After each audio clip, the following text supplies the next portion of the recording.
வணக்கம் மக்களே! ஒரு சில படங்கள் ட்ரெய்லர்ல ஒரு எக்ஸ்பெக்டேஷன் உண்டாக்கிட்டு, தியேட்டர்ல அத தாண்டி வேற ஒரு சம்பவத்த பண்ணி விட்டுரும். அப்படி தமிழ்ல இன்னைக்கு தரமா தியேட்டர்ல ரிலீஸ் ஆகியிருக்க படம் தான் ஹவுஸ்மேட்ஸ். இந்த படத்த சிவகார்த்திகேயன் அவரோட பேனர்லயே தமிழ்நாடு முழுக்க ரிலீஸ் பண்ணியிருக்காரு. இதோட விமர்சனத்த இப்ப பார்த்துடலாம். அதுக்கு முன்னாடி நம்ம சேனல் சப்ஸ்கிரைப் பண்ணலன்னா சப்ஸ்கிரைப் பண்ணிடுங்க. அப்படியே பக்கத்துல இருக்க பெல் பட்டனையும் தட்டிட்டீங்கன்னா கொஞ்சம் நல்லாயிருக்கும். ஹவுஸ்மேட்ஸ் படத்தோட கதை என்ன அப்படின்னா, அப்பா, அம்மா இல்லாத தர்ஷன லவ் பண்ணி அவங்க வீட்ட எதிர்த்து கல்யாணம் பண்ணிக்கிறாங்க ஹர்ஷா. அவங்களுக்காக கஷ்டப்பட்டு ஒரு வீட்டையும் அபார்ட்மெண்ட்ல வாங்கிறாரு தர்ஷன். அவங்க 2 பேரும் அதில குடி போறாங்க. ஆனா, அந்த வீட்ல பேய் இருக்க மாரியே பல அமானுஷ்ய சம்பவங்கள் தொடர்ந்து நடந்துகிட்டே இருக்கு. அது என்னன்னு பார்க்கறதுக்காக அவங்க மந்திரவாதிலாம் கூப்பிட்டு பார்க்குறாங்க. அப்போ இந்த வீட்ல எந்த துஷ்ட சக்தியும் இல்ல அப்படின்னு அவரும் சொல்லிட்டு போயிறாரு. பேரலலா இன்னொரு பக்கம் இவங்களுக்கு மாரியே காளிவெங்கட் வீட்லயும் பல சம்பவங்கள் தொடர்ந்து நடந்துகிட்டே இருக்கு. இந்த 2 வீட்லயும் நடக்கிற அமானுஷ்யங்களுக்கான காரணம் என்ன? அதோட பின்னணி என்ன? இதெல்லாம் எப்படி ஒரு இடத்துல இணையுது? அத இந்த 2 குடும்பமும் எப்படி சரி பண்றாங்க? அப்படிங்கிறது தான் இந்த படத்தோட மொத்த கதைக்களமே. தர்ஷன் ஹீரோவா பக்காவா நடிப்புல மெரியிருக்காருன்னே சொல்லலாம். இதுக்கு முன்னாடி நடிச்ச படங்களோட இந்த படத்துல நடிப்புல நல்ல முன்னேற்றம் இருக்குன்னே சொல்லலாம்.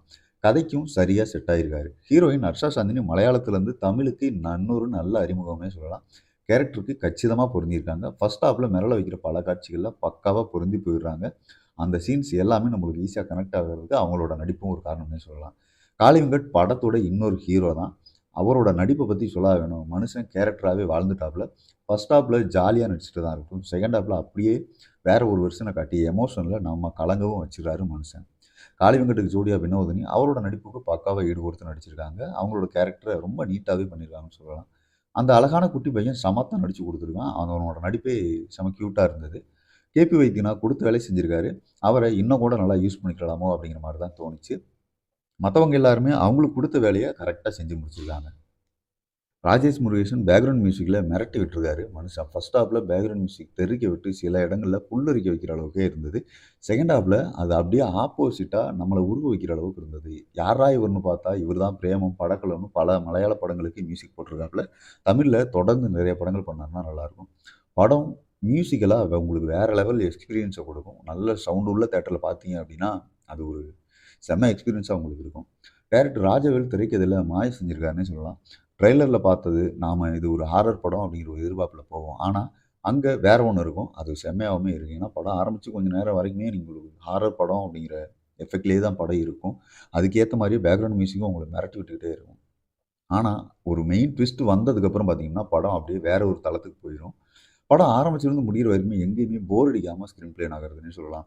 குறிப்பா இந்த கதைய எல்லாருக்கும் புரிய மாரி எழுதுனதுக்கே இயக்குனருக்கு ஒரு மிகப்பெரிய பாராட்டுகள சொல்லலாம். ஃபர்ஸ்ட் ஹாஃப்ல த்ரில்லிங்கும், காமெடியும் கலந்து வர, செகண்ட் ஹாஃப்ல எமோஷனலா நிரம்பி வழியுது படம். அதுவும் எல்லாமே சரியான விதத்துல குடுத்தது. ஒரு ஃபேண்டஸி கலந்த கதைய, ஒரு சயன்ஸ் ஃபிக்ஷனோட சேர்ந்து கலந்த கதைய எளிமையா எல்லாருக்குமே புரியிற மாரி குடுத்ததுல படம் ஜெயிச்சிருச்சுன்னே சொல்லலாம். ஒரு கட்டத்துல செகண்ட் ஹாஃப்ல படம் எப்புட்றா நகரும் அப்படின்னு நம்மள யோசிக்க வச்சுட்டு, அதுக்கு பின்னாடி இவங்க கதைய ஜாயின் பண்ண விதமா இருக்கட்டும், அத முடிச்ச விதமா இருக்கட்டும், எல்லாமே செம்மையா இருந்தது. என்னடா எல்லாமே பாசிட்டிவா அப்படின்னு கேட்டா, குறைகள் இருந்தாலுமே அத பெருசா எங்கேயுமே யோசிக்க வச்ச மாரி தெரியல. ஏன்னா, ஃபர்ஸ்ட் ஹாஃப்ல வர்ற அந்த பேக்கிரவுண்ட் மியூசிக் வந்துட்டு உங்களுக்கு ஒரு வேற லெவல் எக்ஸ்பீரியன்ஸ குடுக்கும். அத தாண்டி கதைக்குள்ள வர்ற ஒரு ஃபர்ஸ்ட்டு 15லேருந்து 20 நிமிஷம் மட்டும் எடுத்துக்கும். அதுக்கப்புறம் படம் செம்மையா போகும்னே சொல்லலாம். படம் முடியிற வரைக்குமே உங்களுக்கு எந்த லேக்கிங்கும் தெரியாது. குறைகள் இருந்தாலுமே, அந்த குறைகளுமே உங்களுக்கு தெரியாத அளவுக்கு தான் படம் இருந்ததுன்னே சொல்லலாம். ரீசென்ட்டா மனசுக்கு நிறைவா பார்த்த ஒரு நல்ல படம் அப்டின்னா, இந்த படத்தையும் நம்ம அதில சொல்லலாம். சின்ன பட்ஜெட்ல ஒரு தரமான படத்த இந்த டீம் குடுக்குறதுக்கு நெறைய உழைச்சிருக்காங்க. அந்த உழைப்புல அதோட ரிசல்ட்டுமே நல்லாவே தெரியுது. எல்லாருமே கண்டிப்பா தியேட்டர்ல பாருங்க. அதுவும் சவுண்ட் எஃபெக்ட் நல்லா இருக்க ஒரு தியேட்டர்ல பார்த்தீங்க அப்டின்னா, உங்களுக்கு ஒரு வேற லெவல் எக்ஸ்பீரியன்ஸா இந்த படத்த குடுத்துரும். நிச்சயமா இந்த படம் உங்கள சர்ப்ரைஸ் பண்ணும்னே சொல்லலாம்.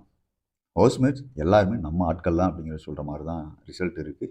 தாராளமா தியேட்டர்ல பாருங்க மக்களே. அடுத்து ஒரு விமர்சனம் சந்திப்போம். நன்றி.